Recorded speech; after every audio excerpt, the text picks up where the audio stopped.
China cloned ASML's $500 million High-NA lens. That's the headline going around right now. Here's the problem. China hasn't even finished cloning the lens that came before it. If you want to know which of these China chip claims turn out to be real and which ones are exaggerated, before everyone else figures it out, subscribe right now. Because this is the third headline this year I've had to walk back on this exact channel. And I promise you, it won't be the last. Let's actually sort out what's true here, because the real story is stranger and more interesting than the headline you clicked on. Stories like this one keep following the same pattern, over and over, across this entire industry. A real, verified, genuinely impressive development gets a much bigger, much scarier claim bolted onto it, because the real story alone wouldn't get the same number of views. That doesn't mean the underlying achievement is fake. It means the version of it reaching you has been stretched past what the evidence actually supports. Here's what High-NA EUV actually is, and why the claim in that headline doesn't add up the moment you understand it. Standard EUV lithography, the kind China's own prototype is chasing, operates at what's called a numerical aperture of 0.33. High-NA pushes that number up to 0.55. That single jump in a technical spec sounds small. It isn't. Numerical aperture describes how wide an angle a lens can actually gather light from. A bigger angle means finer, sharper detail on the final chip. That's the entire reason High-NA exists. It's the next real jump in how small a transistor can get printed at all. Without High-NA, chipmakers eventually run out of room to keep shrinking transistors using the current generation of tools at all, regardless of how good anyone gets at manufacturing them. This isn't an optional upgrade the industry could skip if it wanted to. It's the next mandatory step for anyone who wants to keep printing smaller, faster chips past this decade. Because the aperture got bigger, every single component around it had to get bigger too. The projection optics inside a High-NA machine contain more than 40,000 individual parts and weigh roughly 12 tons. The illumination system adds another 25,000 parts and 6 more tons. Put together, that's roughly 7 times the volume and weight of the optics inside the EUV machines currently running in factories today. 7 times bigger. Not 7%. 7 times. Here's the detail that should stop you before you believe any clone claim about this specific machine. The mirrors inside a High-NA system are twice as large and 10 times as heavy as the mirrors in current EUV machines. And the equipment Zeiss built just to measure those mirrors, to verify they're precise enough to use at all, weighs 150 tons on its own, housed inside a vacuum chamber 5 meters wide. A measuring device. Not the machine itself. The tool that checks if the mirror is good enough. 150 tons. Think about the sheer absurdity of that number for a second. 150 tons of precision engineering, built for the single purpose of confirming another piece of equipment is accurate enough. That's not a company protecting a secret with a lock and key. That's a company that built an entire industrial ecosystem just to verify its own homework, at a scale nobody else on Earth has the infrastructure to replicate, let alone clone quietly. So when a headline tells you China cloned this specific lens, ask yourself something. Has anyone shown you a photo of a mirror twice the size of a current EUV mirror sitting inside a Chinese lab? Because nobody has. Not Reuters. Not SCMP. Not a single credible outlet covering China's actual lithography program. Here's why that gap matters more than it might seem. Zeiss has been developing High-NA optics for more than 20 years, alongside ASML, with billions of euros in combined investment, additional funding from the German federal government, and support from the European Union. More than 2,000 Zeiss patents protect this specific technology. Out of Zeiss's roughly 9,000 employees working on semiconductor optics, around 2,000 of them work on High-NA specifically, full-time, right now. 2,000 engineers. 20 years. One company's entire strategic bet on staying ahead of everyone else for another decade. Put those two numbers side by side for a second. 2,000 engineers working on one specific generation of one specific component, inside one company, for 2 decades straight.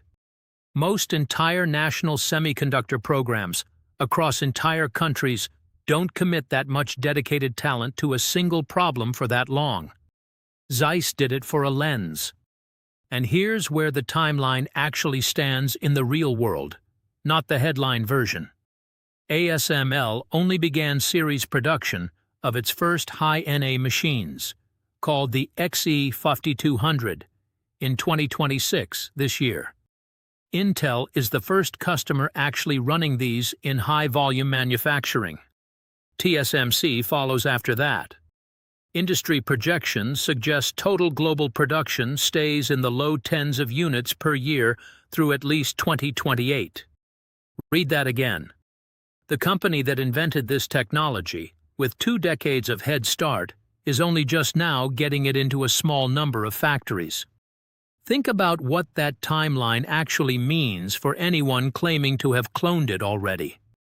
If ASML itself is still ramping this technology to double digits a year, after 20 years of preparation and a strategic partner with 9,000 employees, the idea that a separate program cloned the entire optical stack in secret, with no public verification, strains basic credibility before you even look at the evidence. So, where does China's actual, real, verified lithography program stand next to all of this? Here's the honest comparison, and it's not the one the headline wants you to make. China's own prototype, built in a secured facility in Shenzhen and confirmed by Reuters late last year, targets standard EUV, the version with the smaller, lighter, less demanding optics. The version Zeiss and ASML already mastered years ago. That prototype was completed in early 2025 and remains in testing. Independent estimates put realistic commercial production somewhere around 2030, years behind Beijing's own official target of 2028. China hasn't finished the easier version of this problem yet. The headline is asking you to believe they skipped ahead and solved the harder one instead. That's not how any of this works. Standard EUV optics were the entry fee. High-NA is the expansion nobody's even confirmed China has started building. Picture it like a video game. China is still working through the first boss fight, the one every other competitor already cleared years ago. The headline wants you to believe they somehow skipped straight to the final boss instead, without anyone noticing. That's not how the difficulty curve works, in games or in atomic-scale manufacturing. Now here's where this gets more interesting. Because dismissing the whole story completely would be just as dishonest as believing the headline. China's Shenzhen program does face the exact same category of problem High-NA represents, just at a smaller scale.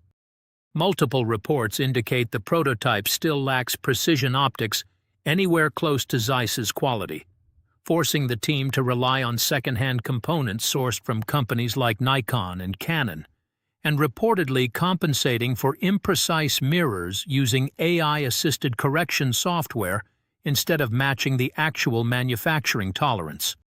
A software patch standing in for 20 years of precision engineering. That's the honest state of China's actual optics program, on the easy version of this problem.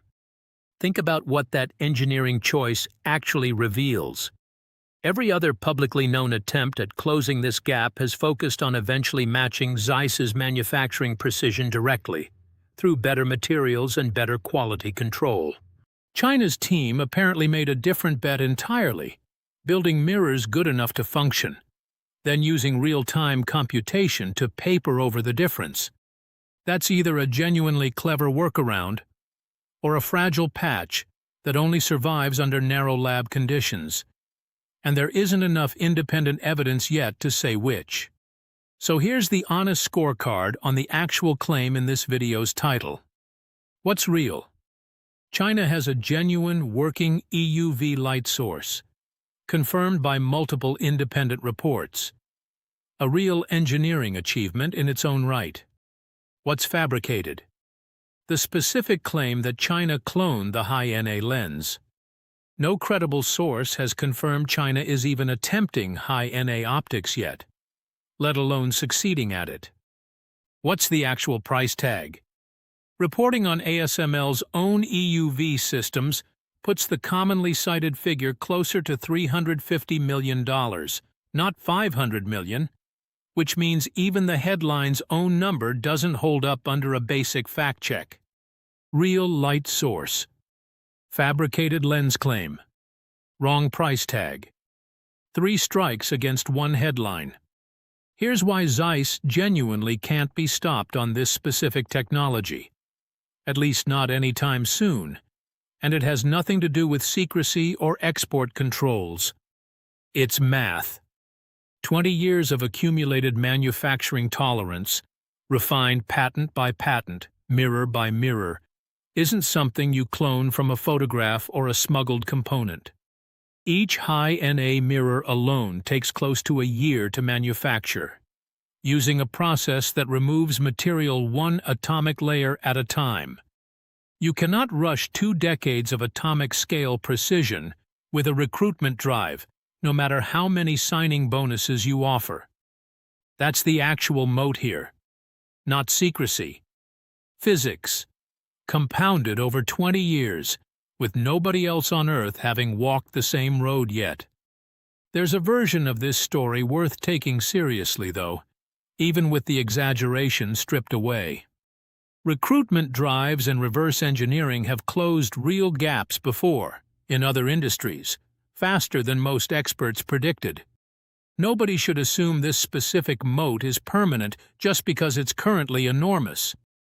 20 years sounds unassailable right up until someone actually starts the clock on year 1, which is roughly where China's own optics program sits today, on the easier problem, let alone this one.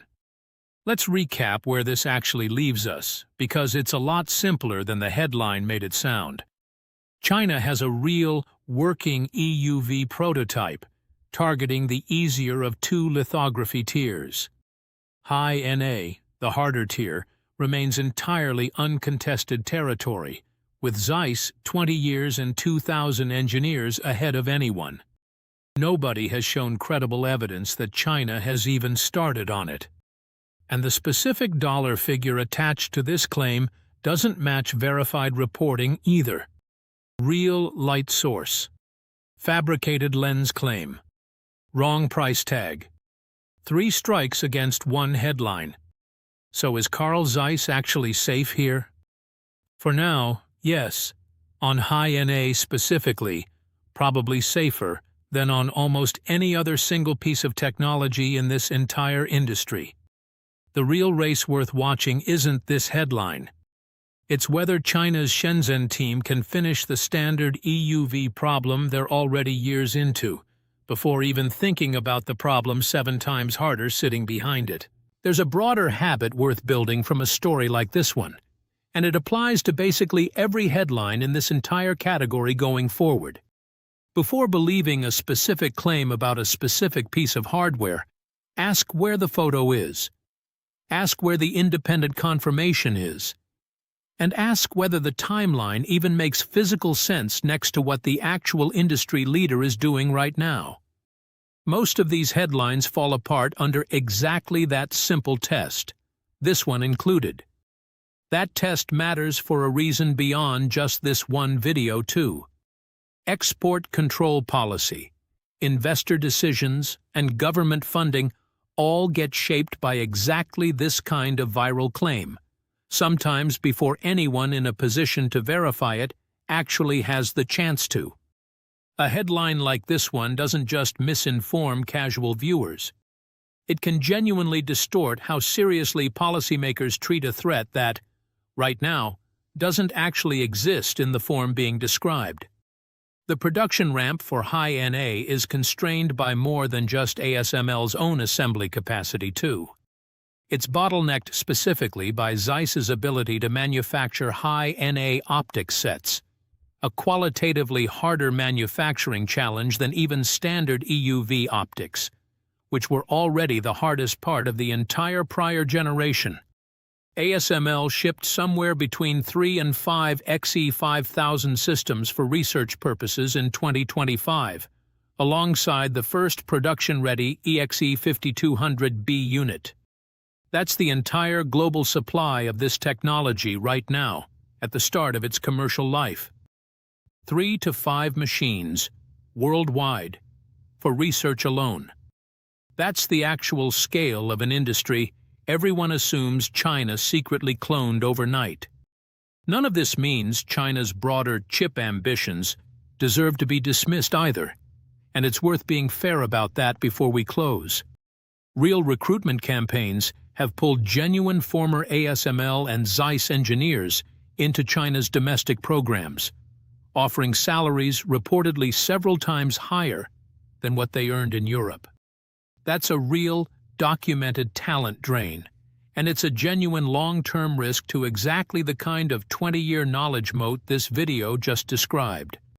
A moat built entirely on accumulated human expertise is only as secure as the willingness of that specific talent pool to stay put, and money has a way of testing that willingness eventually. So the honest, long-term risk to Zeiss isn't a headline about a cloned lens appearing overnight. It's a slower, quieter one.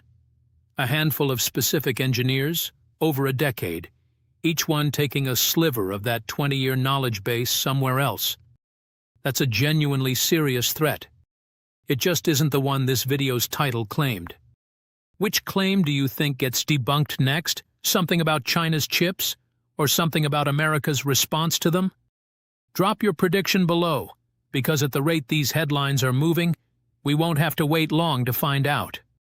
The next video breaks down exactly how far along China's real EUV optics program actually is, mirror by mirror, and why the gap on that easier problem is still bigger than most coverage wants you to believe.